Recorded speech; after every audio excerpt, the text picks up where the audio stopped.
사람은 이 기다림 속의 삶을 살아가는 것 같아요.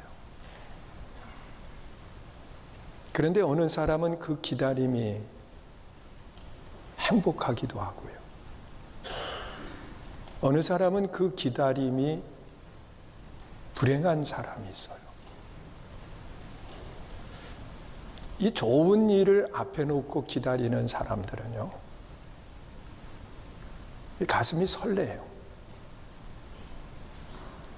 그 좋은 일이 내 것이 되기 때문에 그래요. 그러나 내 삶에 안 좋은 일을 기다리는 사람들도 있어요. 그 기다림은 고통일 수밖에 없고, 그 기다림이 그 사람의 삶을 무너지게 만드는 그런 요인이 되는 것을 우리는 보게 됩니다. 오늘 이 본문 속에 기록되어 있는 말씀을 보면 이 동방 박사들, 그들이 예수님을 만나기 위해서 기다리고 또한 예수님을 만나는 아름다운 역사가 본문 속에 기록이 되어 있어요. 그런데 이 동방 박사들은요, 그들의 기다림이 불행한 것이 아니라 기다림이 행복했어요. 그리고 설레이는 기다림을 했던 것이 이 동방 박사들의 모습이에요.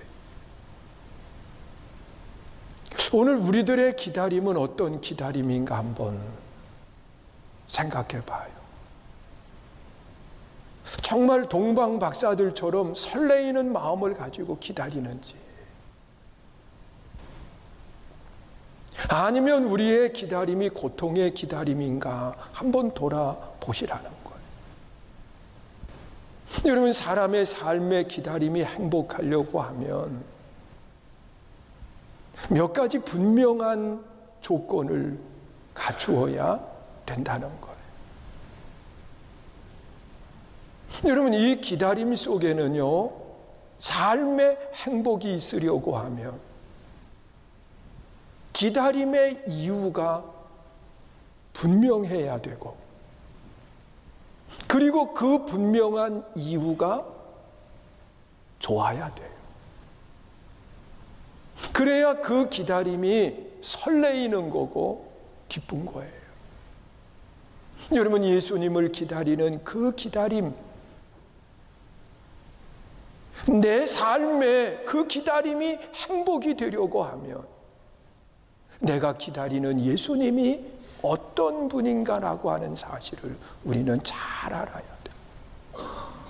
왜냐하고 하면 우리가 기다리는 예수님은요, 내 삶의 불행을 가져오게 하고 내 삶에 고통을 주시는 분이 아니라는 거예요. 여러분, 우리가 기다리는 예수님은요, 하나님이 오래전에 우리를 구원하시기 위해서 약속하신 예수님이에요. 그 예수님을 우리가 기다리는 거거든요. 여러분, 예수님은 어떤 분이냐고 하면 성령으로 잉태되신 분이다, 그렇게 이야기해요. 여러분, 성령으로 잉태되었다라고 하는 것은 그분이 신성을 가지신 하나님이라는 거예요. 또한 그분은 이미 성경에서 약속하신 분이라는 거예요. 여러분, 창세기 3장 15절에 보면 그렇게 말씀을 해요. 이 뱀 사단은 여자의 후손의 발 뒤꿈치를 상하게 하고, 그리고 여자의 후손은 뱀의 머리를 상하게 한다, 그렇게 말씀합니다. 여기 여자의 후손 그렇게 이야기해요. 그런데 성경에 나타나 있는 말씀을 보면 여자의 후손, 남자를 알지 못하고 태어난 사람이 있어요. 그분이 누구냐? 예수 그리스도 한 분밖에 계시죠. 여러분, 세상의 모든 사람들은요, 남자와 여자를 통해서 태어나게 되어 있어요. 그런데 예수님은 이 땅에 오실 때에 이 마리아를 통해서 이 땅에 오시는데, 마리아는 남자를 알지 못했다고 이야기해요. 성령으로 잉태되었다는 거예요. 이분은 신성을 가지신 분이고, 이분은 하나님이 인간의 몸을 입고 이 땅에 오신 분이에요. 우리가 그분을 만나기 위해서 우리가 지금 기다리고 있는 거예요. 믿으세요? 여러분, 우리가 기다리는 분은요, 우리가 세상 속에 어느 특정한 사람이 아니라는 거예요. 우리가 기다리는 예수님은 하늘 보좌를 버려두시고 인간의 몸을 입고 이 땅에 오신 하나님이세요. 믿으세요? 우리가 그분을 기다리는 거예요.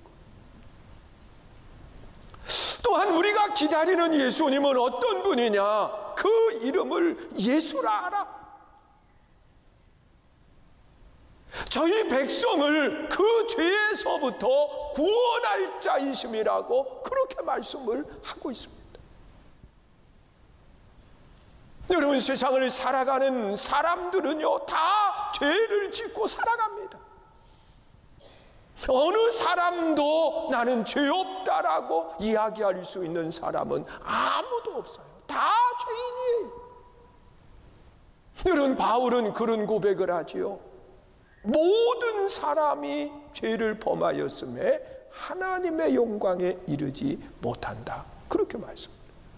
모든 사람. 그런데 사람들은요, 모든 사람이 죄인임에도 불구하고 스스로 나는 죄 없다라고 착각 속에 살고 있는 그런 사람들이 있어요. 여러분, 한 번은 예수님이 제자들과 함께 말씀을 전하고 그리고 사역을 감당하고 있을 때, 웬 건장한 남자들이요, 여인 한 명을 짐승 끌고 오듯이 끌고 오는 거예요.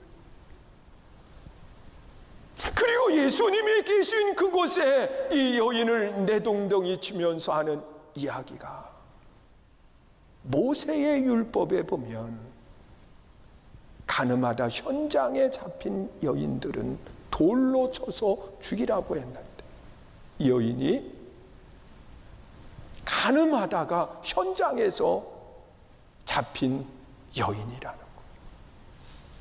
거예요. 그러면 생각해봐요.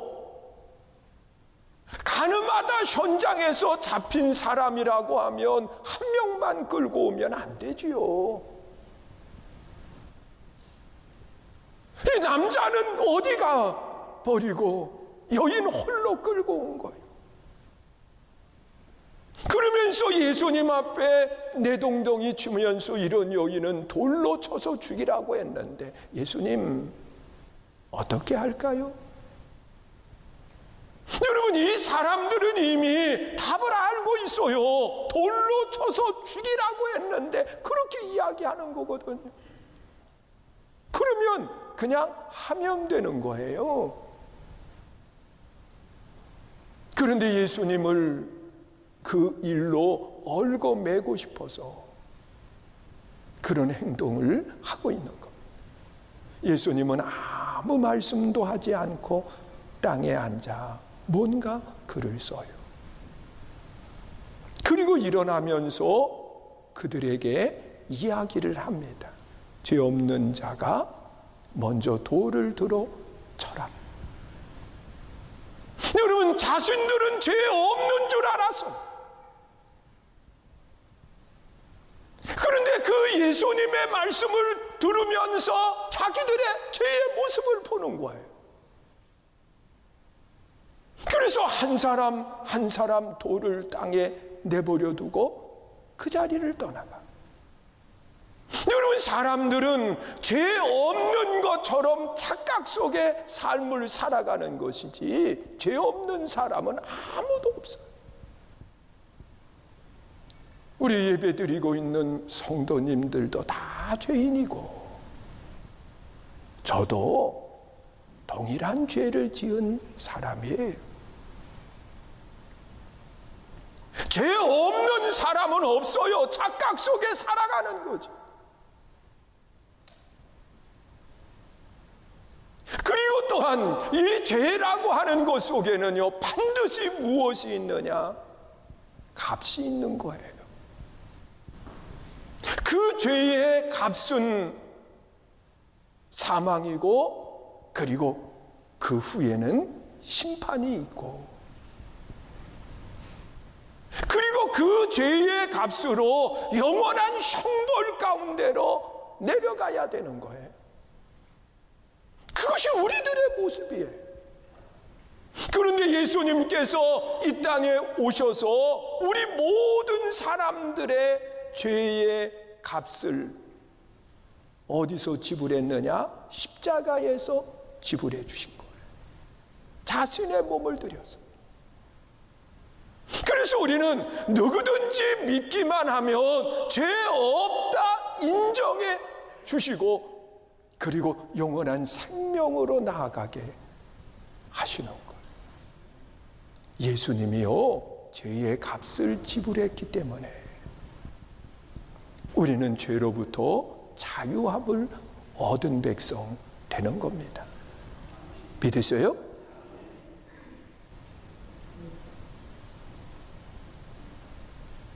이 예수님이요, 이 땅에 오실 때 이 값을 지불하기 위해서 예수님이 오셨다는 겁니다. 우리는 그분을 만나기 위해서 기다리는 거예요. 믿으세요? 여러분, 우리의 기다림의 목적이 아주 분명해요. 성령으로 잉태되신 예수님, 우리의 모든 죄를 담당해 주실 예수님, 우리는 그분을 기다리는 거예요. 그러니 그 기다림이 불행한 것이 아니라 그 기다림은 행복한 거예요. 믿으세요? 그리고 또한 우리가 그래서 기다림이 행복한 거예요. 두 번째는 우리는 내일에 대해서 알 수 있는 사람이 아무도 없어요. 여러분, 내일에 대해서 알 수 있는 사람이 누가 있겠어요? 우리는 당장 눈에 보이는 것만 따라다니는 것이 우리들의 모습이에요. 그리고 후회해요. 하지 말았어야 되는데. 그러거든요. 왜? 내일을 모르기 때문에.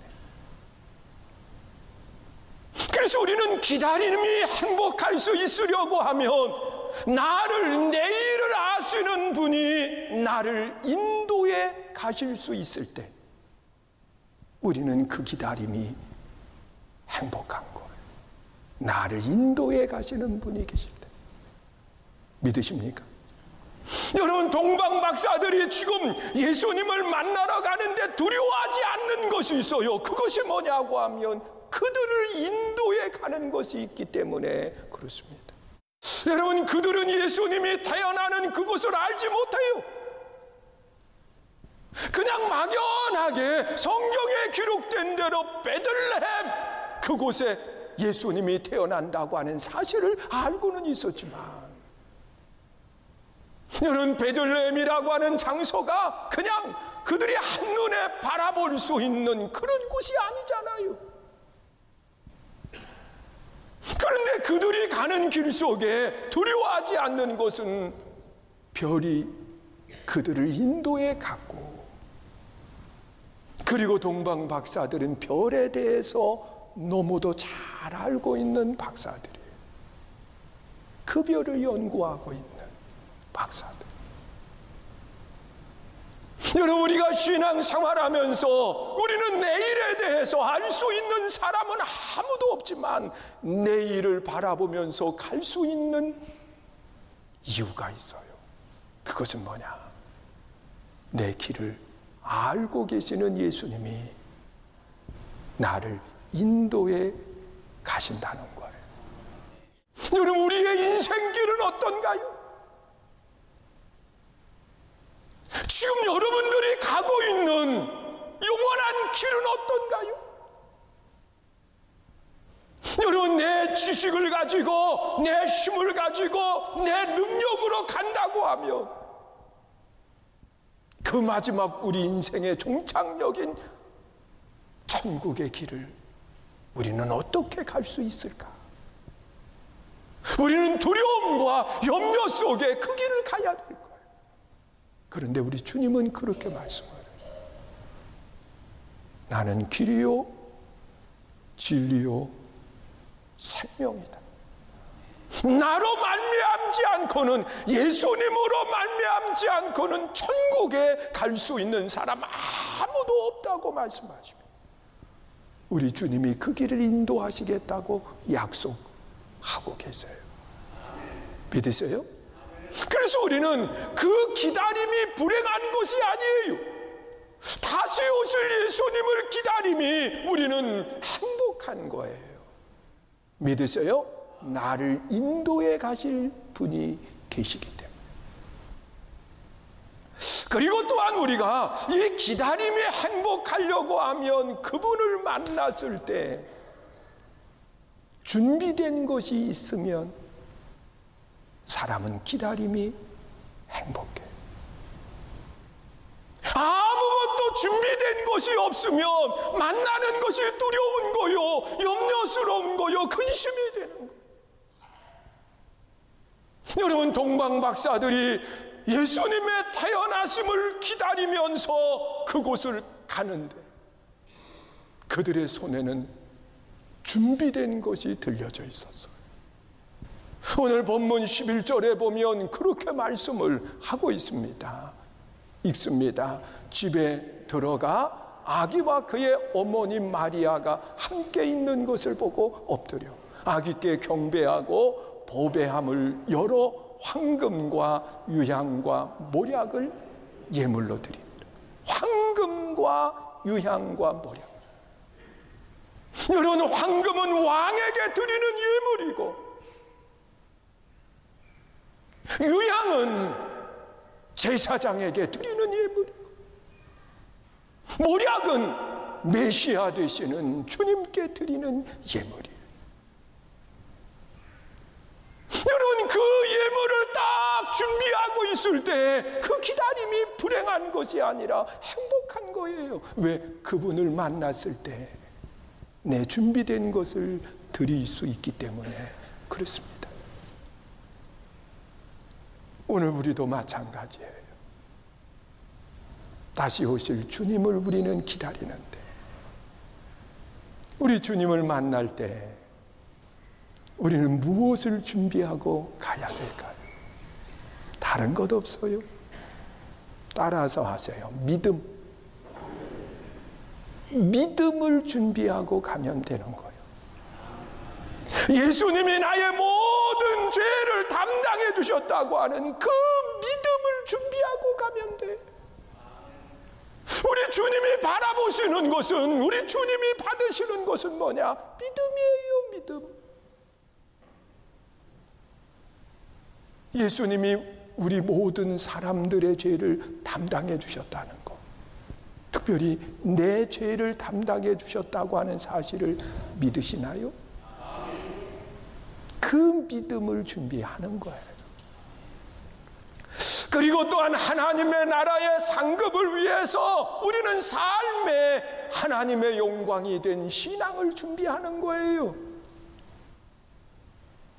여러분, 어느 분이 많은 어려움 가운데 자녀들을 키우면서 하나님의 성전에서 늘 봉사하면서 생활을 했어요. 그런데 이제 하나님의 부름을 받을 때가 다가온 거예요.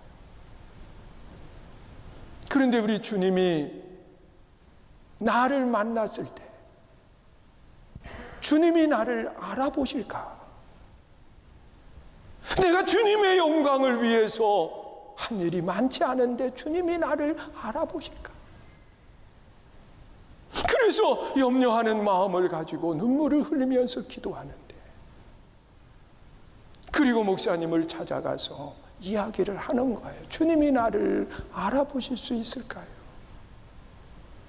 그분은 늘 성전에서 봉사하시던 분인데 목사님이 그분에게 주님 앞에 갔을 때 집사님의 손을 그냥 보여드리세요. 여러분, 그 손이 아이들을 키우면서 많이 상해 있었고 하나님의 성전에서 늘 봉사하면서 그 손이 많이 상해 있었어요. 그 손을 보이면 된다는 거예요. 여러분, 우리 주님은 지금도 우리를 보고 계세요. 믿으십니까? 여러분, 내 험악해진 손을 우리 주님께 보여드리는 거예요. 내가 하나님의 영광을 위해서 이렇게 생활했습니다. 사랑하는 성도 여러분, 준비된 것이 있으면 그 기다림은 행복해요. 믿으십니까? 여러분, 동방 박사들이 예수님을 만나기 위해서 그들이 가는 여정 속에 설레이는 마음을 가지고 갈 수 있었던 것은 그들은 목적이 분명했어요. 성령으로 잉태되신 예수님, 우리의 모든 죄를 담당해 주시는 예수님, 이 예수님을 만나는 것이 그들의 삶에 그들이 가는 목적이었어요. 그들은 가는 길 속에 두려워하지 않아요. 왜냐고 하면 하늘에 떠 있는 별이 그들을 인도해 가기 때문에. 여러분, 우리도 두려워하지 않아요. 빛 대신 주님이 우리를 인도해 가시기 때문에. 믿으십니까? 그리고 그 기다림이 왜 행복하냐? 준비된 것이 있어요. 왕 대신 예수님을 만날 준비, 우리의 모든 죄를 대속해 주시는 제사장을 만날 준비, 우리의 모든 것을 하시는 메시아를 만날 수 있는 준비가 되어 있기 때문에 이 아름다운 신앙으로 우리가 주님을 다시 만나는 믿음의 아름다운 성도들이 다 되시기를 주님의 이름으로 축원합니다.